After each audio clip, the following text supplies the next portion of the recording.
in any retreat, I like to give at least one talk on the sense fields, direct sensory experience investigation, and so forth.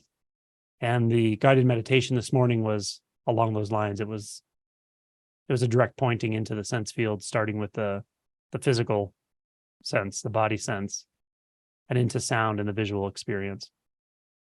So these are very potent types of investigations. And like any investigation that we do, whether it's self-inquiry, investigation into the nature of thought, disidentifying from thought, other types of practices, work in the sense fields also releases a lot of repressed, or can release a lot of repressed material, even though it doesn't seem directly connected to that. It doesn't seem necessarily directly connected to the emotion body. But when we engage the sense fields in a particular way, in an intentional way, we really amplify presence. And presence has this magic way of opening spaces in consciousness, opening shadow space, and bringing that in out of the shadow into consciousness. So just know that this work as well is also a form of shadow work. It's also subtle. So if it doesn't make a lot of sense, or if you're not really picking up what I'm pointing to when I talk about this sense field work, that's okay. Just feel into what I'm saying. Just kind of be simple about it. Don't overthink it. The key with this is not to overthink it. It's very easy to overthink this kind of work. And the reason for that is actually a very simple one. And that is, we think we're hearing, seeing, and feeling, but we're actually thinking.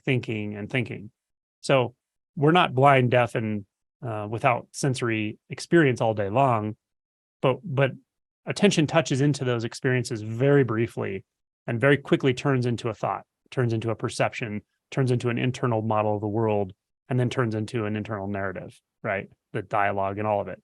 That happens so quickly. And it's really often not until deeper stages of realization that we become clearer. It becomes obvious to us that that's actually what's happening. So, for instance, one of the questions this morning came up of, once I'm experiencing this clarity in the visual field, like what next, or now what? There really isn't a now what. If that experience, that clarity in the visual field is truly non-dualistic, you won't be asking what next. It's quite something, actually. It's quite enticing. It's quite all-encompassing. With every fiber of your being, there is nothing next. There isn't a next. There isn't a before and after. There isn't time and space. That's how clear the non-dual realization actually is. Now, you can have a taste of it before the realization, for sure. But when you start wondering, well, what to do next, and how do I work with this? And that's your mind talking. That means you've touched in very briefly, had some experience, and then turned it into an experience, turned it into a process. The mind wants to think about it. That's a bounce. That's a bounce back, right? So when I'm doing these guided meditations around the sense fields, or when I'm going to talk directly about it in this talk, what I'm really just encouraging you to do is just to go in and stay in, and note, and just be alert enough to notice when you're not, when the thoughts are coming back, when you're analyzing what's happening, when you're thinking about how to do this and the practices and what to do next and how to, whatever the mind is chattering on about, notice that, then return right back to the senses. Just listen to what I'm saying, and hopefully I'm pointing you right back to it. And at some point, you'll easily be able to point yourself back to it, or you can read various doctrine that is good at pointing you back to it. So with the senses, it's very simple stuff we're talking about here. It's very simple and very direct. In some circles, they use the term a lot, direct experience, to refer to this. And I think it's good. I mean, it's a good term. It's a good phrase, because it makes a distinction between reflected experience and direct experience. But I think it can actually take any individual practitioner a good amount of time and a good amount of realization to actually know the distinction between the two. You can easily go your whole life and not ever knowingly realize what a direct experience is at all. You can have secondhand, which are reflected internal mental experiences your entire life. And as you go along and the identity structure becomes more and more solidified, that feels like more and more what's real, and everything else is unreal. It even gets to the point where we don't trust the senses. We don't even know what they are anymore. We interpret thoughts about the senses as the senses.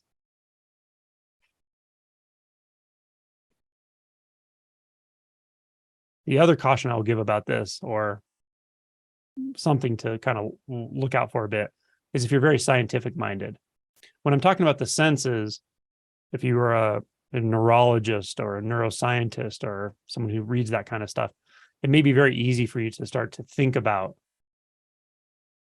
neural pathways or neurotransmitters or materialism versus idealism or the philosophical stuff.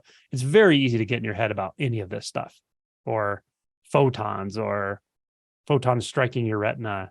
Like, you don't experience any of that. You don't experience any of that. You learned it, right? So I'm just talking to someone who really gets tied into this stuff, right? Materialism, anti-materialism, idealism, right? You never experienced any of that directly. Those aren't direct experiences. Those are learned concepts, right? Photons. You've never experienced a photon directly.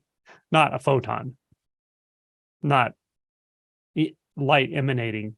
You've never experienced a retina, right? Directly. Not in the way we're talking about. So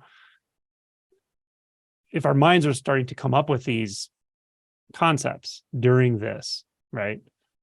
That's not what I'm talking about at all. It's so much more simple than that. It's just what's right in front of your face before the mind makes any movement at all, including I am. It's before any sense of that's out there, I'm in here, I know what that is, labeling it, even labeling it with a color, labeling separation, one object from another. All of that is learned. We learned all of it. It's not that it's unnecessary that we learned it, but when we're talking about this kind of practice, it's important to recognize the distinction between thinking about what's happening and just being completely engaged in the sense fields. They're experientially worlds apart. So be a little alert if your mind tends to get revved up about philosophical stuff or scientific stuff when it comes to this practice. And if it does, often it's just a bit of fear, really. It may not feel like fear, it will feel like interest. But once the bruised and battered ego calms down enough, there's enough clarity there, the filters have dropped enough that you stop perceiving yourself apart from things. Then you'll see how it actually can trigger a fear response pretty vividly to fully engage the sense fields, because they really do replace you. It's in one sense, it's all over. You can't be something anymore when you realize that you never were. You can't be somewhere anymore when you realize you were never anywhere specific. The idea of itself and the idea of somewhere kind of co-arise in a way. They're interrelated. So that's that can be a fearful experience, especially when it's not a conceptual thing like I just said, but a physical direct experience of just dissolving into reality or into this. That's what it feels like at some point. And from there you realize, oh my gosh, I can see how I've been running from this through all these kinds of distractions of the mind, conceptual stuff and mind wanderings and being interested in ways of describing it and doctrine and all of it. Yeah. So these are just some sort of background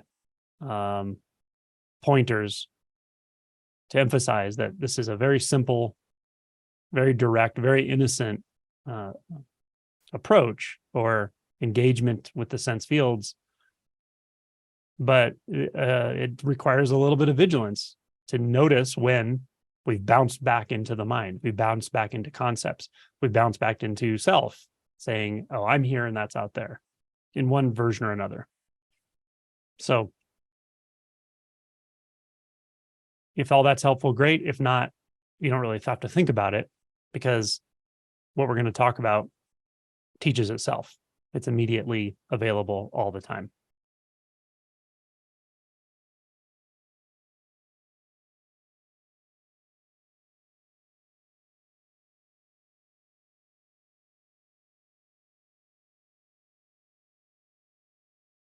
So as we did this morning, let's start with the physical sensation field. Breath is an interesting thing. I've noticed this throughout the years, that some teachings are very breath oriented. So Zen Buddhism, for instance, often starts with breath practices and so forth. And there are all kinds of breath practices. But when I was younger, I didn't at all understand, as simple as it is, and as silly as this may sound to many people here, I didn't understand breath meditation, breath work, breath counting. Like, something about it, breath counting probably made sense, but it seemed probably too simple for me to try, I think. But something about following the breath and just feeling your breath, like, I didn't get it. It didn't make sense to me somehow, as strange as that is. I just didn't vibe with it. Or when I would try, it just didn't feel meditative at all, or made me think a lot or something.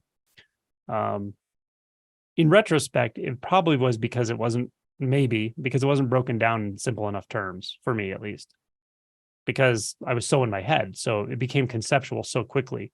Like breath, well, I'm always breathing. Of course, I know I'm always breathing. Why do I have to remind myself that I'm breathing? That's kind of the things that would go on in my head when people are saying, just notice the breath. Notice the breath is, the whole environment, or whatever people say about breath. My mind would just get revved up, and it didn't make any sense to me pretty quickly.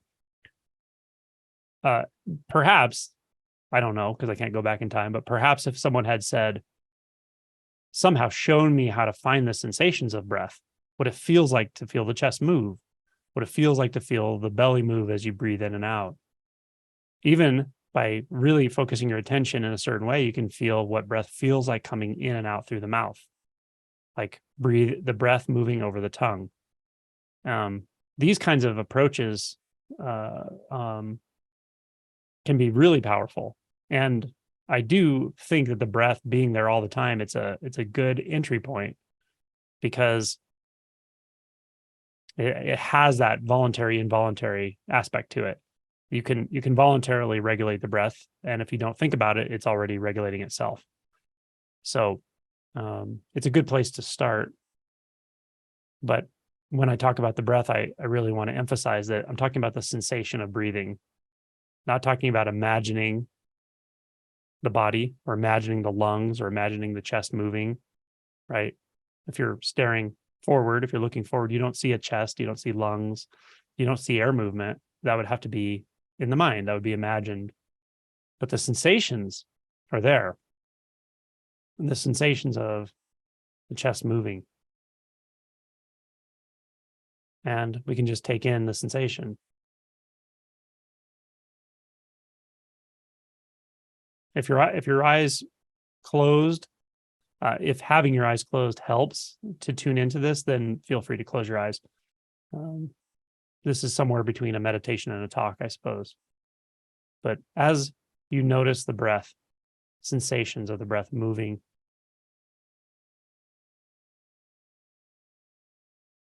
you notice how natural it is. The movement itself is quite natural. It pretty quickly finds its own pace. And that pace, the movement, is simply sensations rearranging themselves.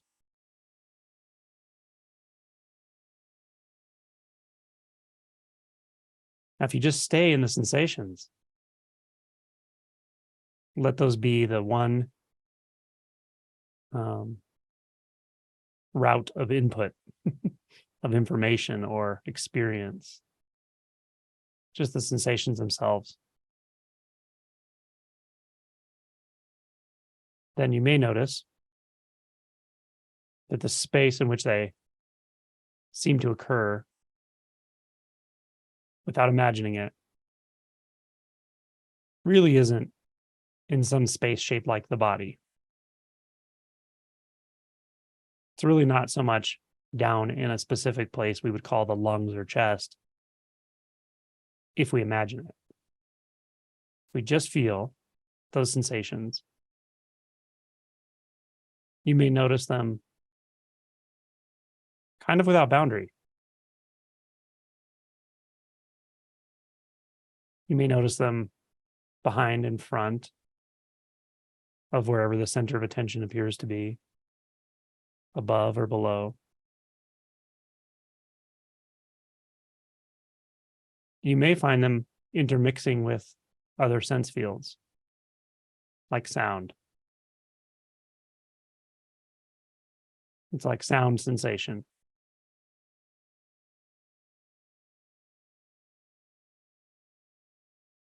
Now, if you are experiencing this as this non-localized, maybe spacious, let's call it spacious, field of experience, on occasion, but I want you to stay with the sensations themselves as you listen. On occasion, the mind might say, whoa, this is trippy. This is psychedelic. Or I don't know where I am. Or wow, what's happening? Or what just happened? Just know, if it says that, you don't have to go down that mind road. You don't have to think about how trippy it is and think about how you're going to tell other people about it. This is a common thing, so that's why I say it. Just let those thoughts come and go. Just return back to the sensations. This is neither trippy nor mundane until you qualify it as such. It's neither special nor neutral until we analyze it as such. Staying with the primary sensations, the sense field can be sensory, sound, intermixed. Can be sensory, sound, visual, intermixed.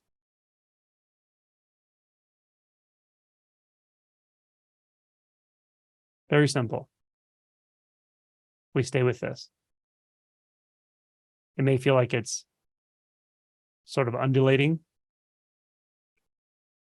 moving like waves, or it may not. It may just feel like some kind of vast field. It may feel like there's no center at all. But just keep letting those sensory quanta, the sensory information in raw form, define experience.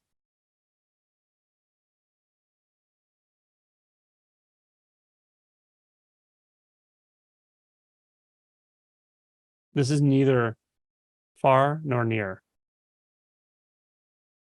I say this because our minds often try to start with an analysis, a point of analysis to start thinking.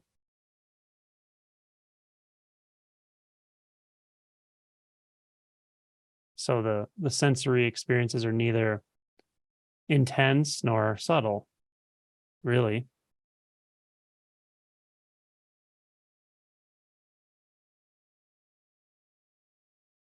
They're neither coming nor going.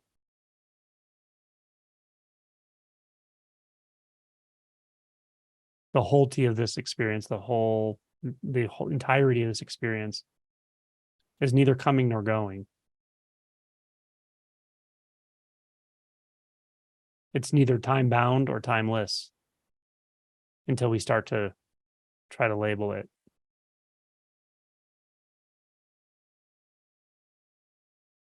It's neither empty nor full until we try to label it.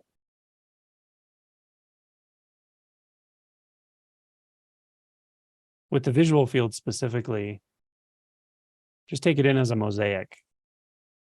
What a newborn might see before it has an internal dialogue of any kind, before it's plastering some overlay of distance and value over its visual experience. It's just pure seeing, just like this. You have access to that. You're also pure seeing before the mind starts to do something about it, do something with it. But in this moment, there's nothing to do with it. So it's pure seeing. You may notice any shape there.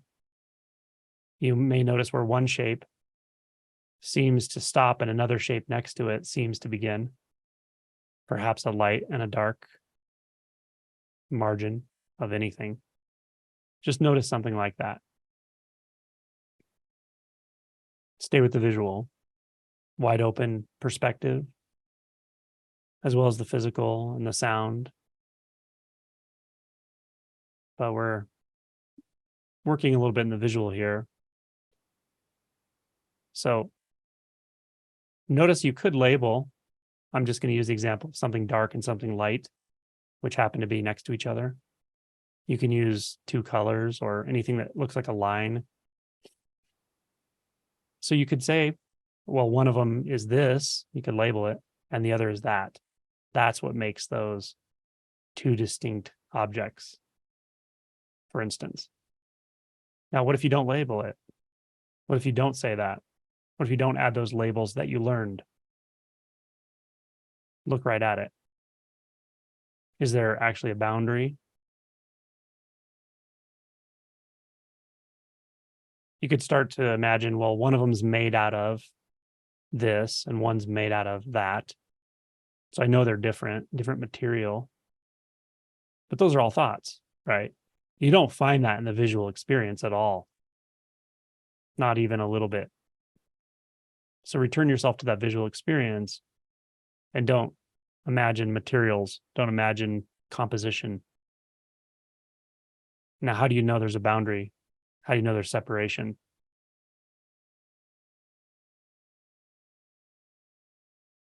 Do you see separation? Or do you just see that? Excuse me. Do you see separation or do you just see that?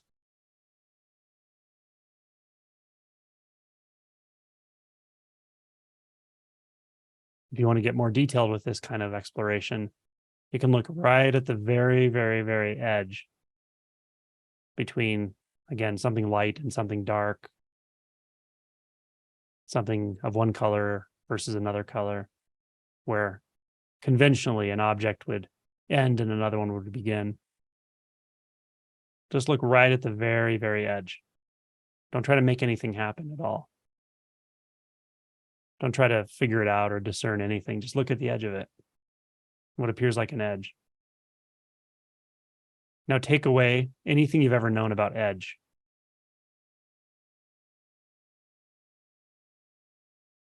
Look at it without edge.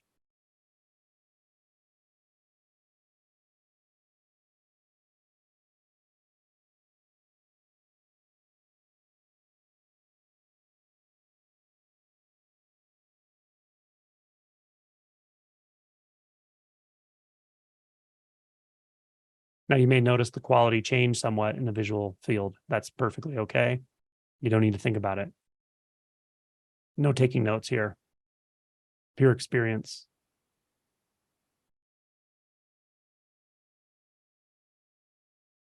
You may notice what we would conventionally call two objects and say, well, one is closer than the other.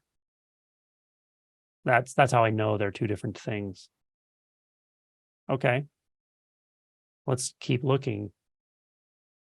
Do you see something called closer out there? Or is that an interpretation? Were you thinking closer before I said it? If you weren't, well, then it's obviously not in the visual experience.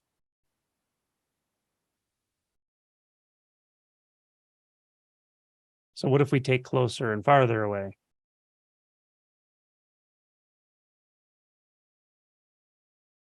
What is the visual experience telling us now? It's not telling us that. It's not telling us anything about distance, that's for sure.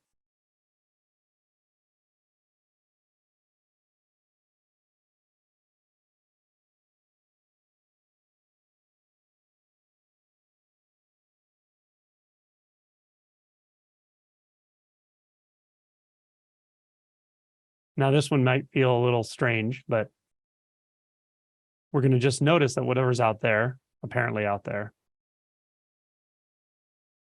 as we have been, and then ask ourselves, well, how do we know it's out there? Where does out there arise? Is it in the visual experience at all? Or like these others that we've discussed, it's learned. It's, in one sense, plastered over the experience, but it's not really, because there's nothing out there like that. We actually have to turn our attention inward to thought and narrative to experience something called out there, which is purely conceptual. So we return our attention right to this visual experience and say, what is this now when there's no out there anymore?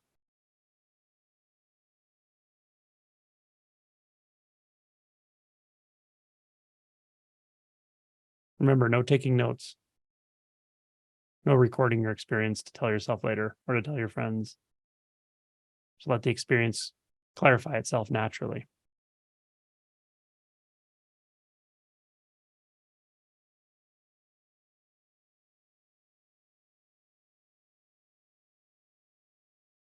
Now, if you liked the approach of saying out there is a thought, let's stay here in this visual experience and then wonder to ourselves, what about in here? Is there an in here that's aware of that? And returning again to the visual stimulus. Does it have an in here there somewhere? Is there a suggestion that it's confirming an in here regarding it, an in here apart from it? Is it suggesting it at all? Or is in here also a thought that we're using a visual experience to support?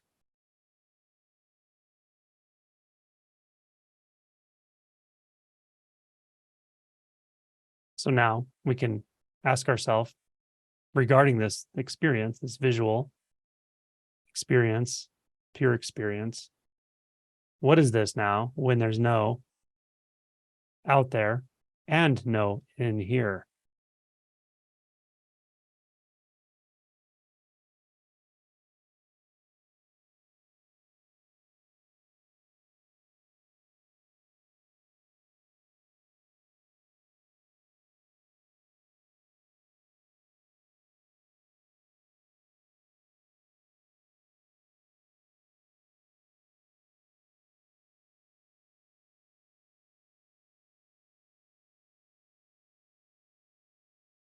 This kind of simplicity of approach is exactly how, well, it's one way to work with non-dual.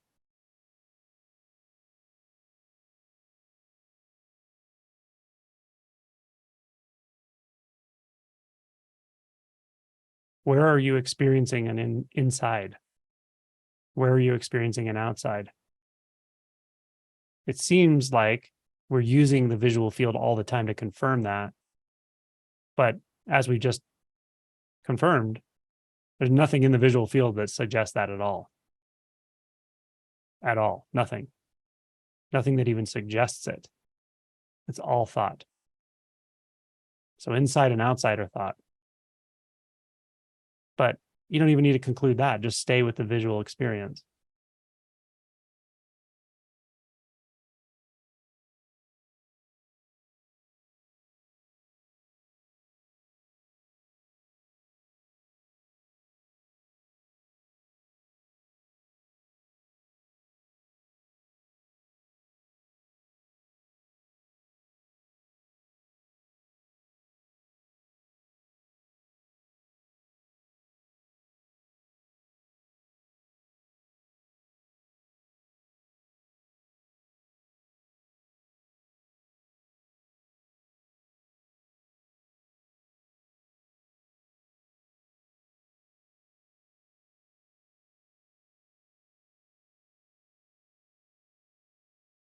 I can't help but notice the comments coming down. So it's kind of funny because they're perfect examples of what the mind always does with this stuff. Someone saying visual experience is always in the occipital lobe. So I'm saying, do you see an occipital lobe right now? That's a thought, right? Or someone saying even visual experience itself is a conceptualization. Well, actually, what you just said is a conceptualization. I haven't heard anything in the last minute, but you can listen. Sorry, now Alexa's talking to me. Section of the Alexa app. It's such a hard thing to explain how to stay in the pure sense field, because the bounce back is so quick and it feels seamless. It feels like the same thing that was just happening, where we gaze into the visual field and then we come back and think about it some. Feels like there's just one continuous experience happening, but there isn't actually. They're very distinct. One is raw, empty, intimate, non-dualistic, undescribable experiences. They're not even experiences. And one is self, actually. One is the thinking self. Keeping track, understanding, making conclusions. So how do you stay out there?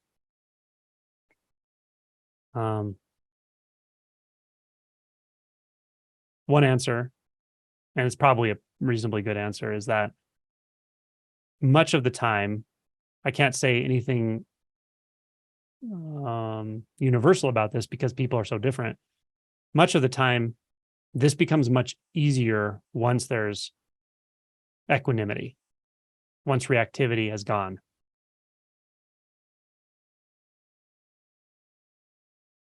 Because reactivity makes it harder to trust the senses, actually. It makes it harder to trust not doing anything, not thinking anything, not analyzing.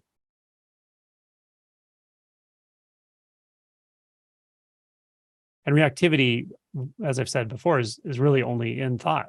We only react to thoughts. We only react to interpretations. So if there's a lot of reactivity, then we're identified with reactivity. We're identified as being reactive. That feels like who we are. Reactivity feels like who we are. That's why it's one of the fetters of self, or two of the fetters of self, or whatever. We identify with it. It feels like I have to react. I have to, right? Because we're identified with it, it feels like our identity is wrapped up in that. And that's all in thought. It's all in concept. Ultimately, it's an interpretation. So that makes it very difficult to stay in the pure, raw sense fields for very long. So that's a bit of an aside in regards to what we're doing here. But if this is enticing, interesting, and yet you find it very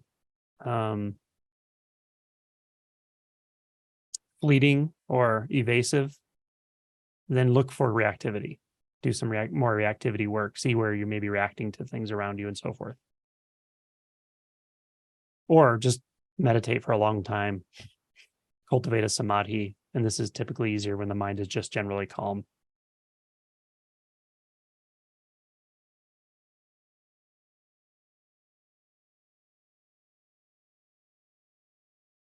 So staying in just this empty visual experience.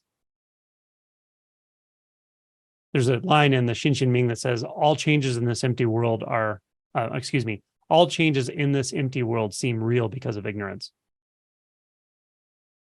This is where you actually know that. You'll never understand that conceptually, or maybe you will. Maybe you can make a doctrine about it or something. But the conceptual mind, the conceptual mind's version of that is not what it means. What it means is right here, but it has to be wide open. The sensorum has to be wide open, meaning free of filters, free of self, free of subject object, free of conception. free of agendas, free of the need to analyze, to explain, to describe, to defend.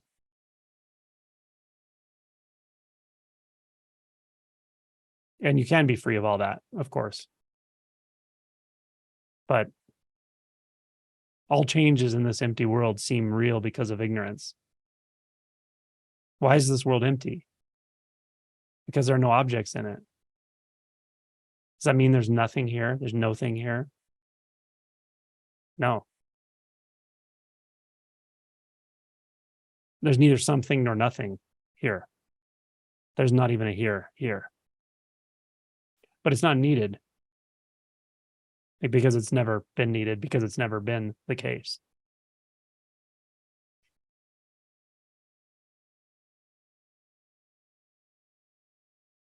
So changes can only be relative.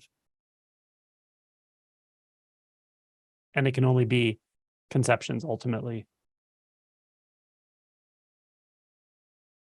Without time, change doesn't even make sense.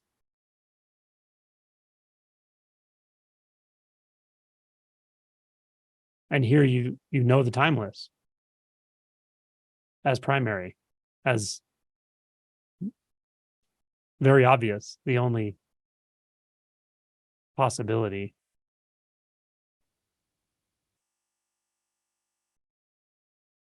And experience occurs in time. I'm sorry. Experience occurs in and as the timeless, but experience creates the illusion of time. Time and experience they go together. So timelessness doesn't exclude experience, and in experience, any apparent thing can be experienced. Any apparent eventuality can be experienced. But unless you know its origin, you'll believe it to be real.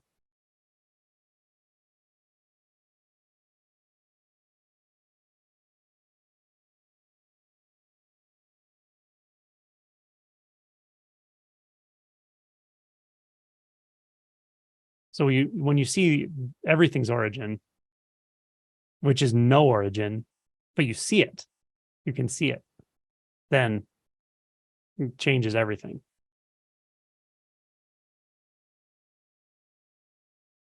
Takes you off the hook in a big way.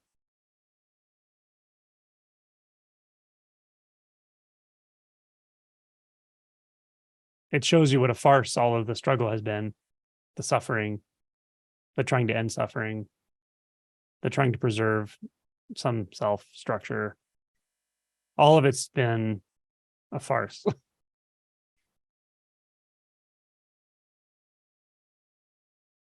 And then you can play the game or not. It doesn't actually matter.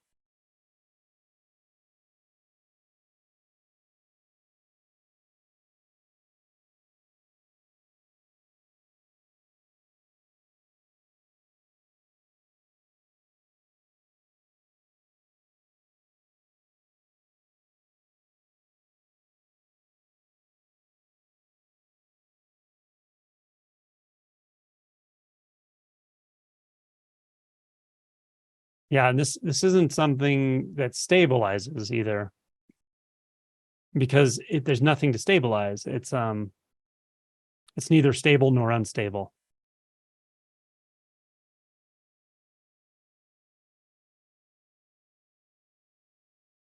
Or I could say it's stable and unstable, but it's more proper, I think, to say really that any quality that's attributed is ultimately a thought. So when we strip experience of qualities, what's left of experience? Experience is the existence of experience is defined by qualities. Just like the apparent existence of objects are defined by there being a subject. It's the relationship or the belief in a relationship that causes the illusion.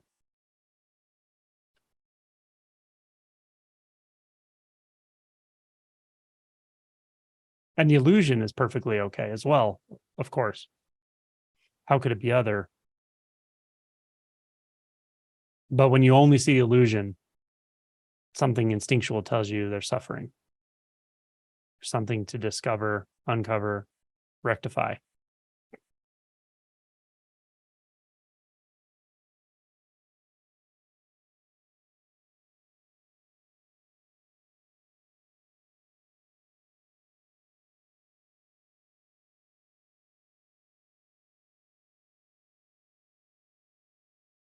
Maybe the most daunting thing about this is that you come to a place where there's nothing left to do.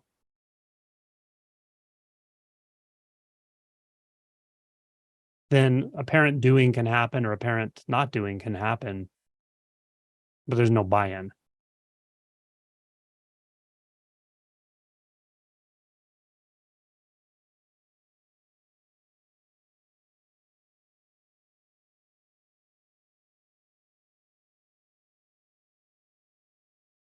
Because there's nothing to do because there's nowhere to go.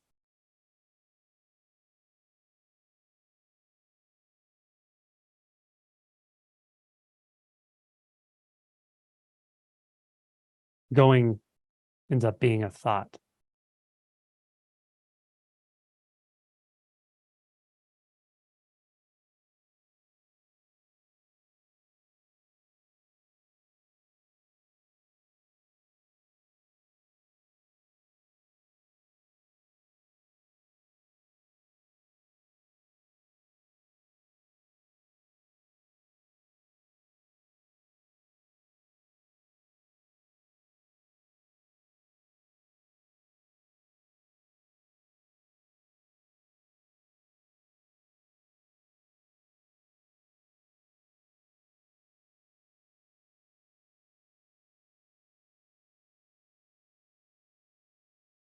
The freedom is in the paradox. The freedom is in living the paradox. That you don't take sides. There's no need to take sides with moving versus being still. And when that scale is not tipped, then the truth is revealed, which has nothing to do with movement or stillness.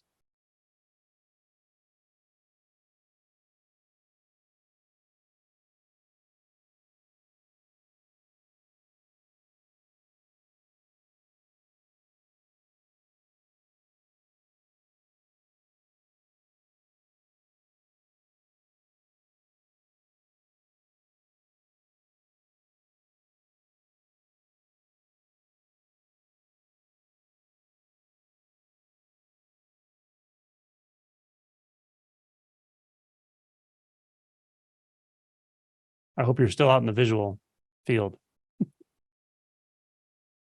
That's the whole point of this exercise. The words don't matter. If it's really challenging, which it certainly can be at first, you can almost like time yourself, just sort of lean out into the visual experience with your attention. See how long you can stay there before the mind chatters on, or that something conceptual happens. Start taking notes about what's happening, self-commenting about the experience. And don't beat yourself up when you can only do it for 3 seconds or 10 seconds. It's fine. Just like anything else, if you practice, you'll definitely get better at it. But do be warned, the mind does not always like this. It'll start chattering on about like, oh, this is useless. This is not valuable. I can't do it. Right. I don't know how to do this. I can't do this. And you'll believe it. Right. If you believe that thought, sure. But certainly you can return your attention to the visual field and just notice, oh, wow, this time I was able to do it for like 10 seconds or maybe even longer. I don't know how long it was. Kind of lost track of time.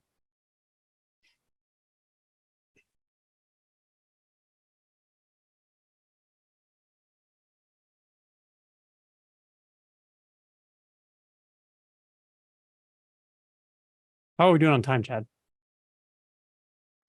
7 minutes left. Okay.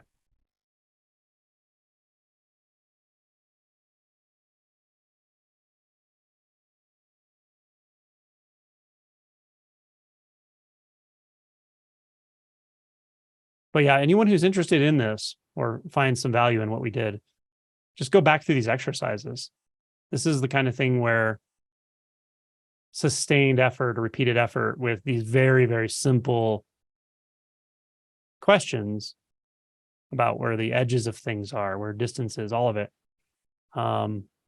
with genuine curiosity and a willingness to just let your attention remain there, will reap rewards for sure. It will change things. It will change your experience. But you kind of have to have all those things. If you're genuinely not curious about it, you're not going to do it probably. But you also have to be discerning about when it starts to turn into a thought, when the mind gets activated or when attention bounces back into the mind rather than just that. And it'll start to, the last kind of hint I will give, I guess, I don't know if it's a hint, but it'll start to just stand on its own. It kind of gets its own legs, so to speak, meaning the mind will get very quiet. The experience of a self, a body will just not be there. The experience of a world will not be there. But you can still stay there. You can just remain in it experientially. And it kind of carries itself then, clarifies itself.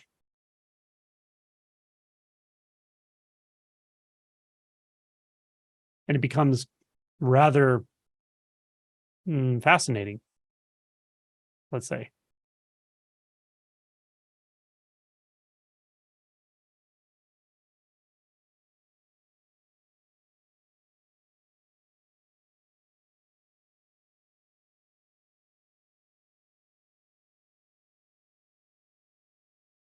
Oh, the last thing I'll say is it can be helpful to do if your mind very quickly turns things into things, if it very quickly assumes space and distance, and especially in familiar places like your own house, maybe. Many people do this in their own house with a simple object like a cup or a window or something. But if your mind just gets too revved up with labels and analysis and stuff, try something like an unfamiliar place. Try nature, try trees, or try something like abstract art. Something that it doesn't have labels really, and maybe is even made by the artist specifically for this kind of purpose. I would consider things like that. They may make it a little easier. Also, with your eyes closed, many people don't realize with your eyes closed, you do see, but it's very easy to go into an internal imagination if you have an internal visual experience, or just to go into analysis. But if you just close your eyes, you'll notice shades and, behind your eyelids, they may look grayish, brownish, and darkish, but you'll notice the shades and tones and stuff. So you can also practice it with your eyes closed, but just make sure you're looking at the actual visual field instead of imagination or thoughts. Okay, that's it for the day with our talk. We'll come back a little later for a Q&A. Thanks, everyone.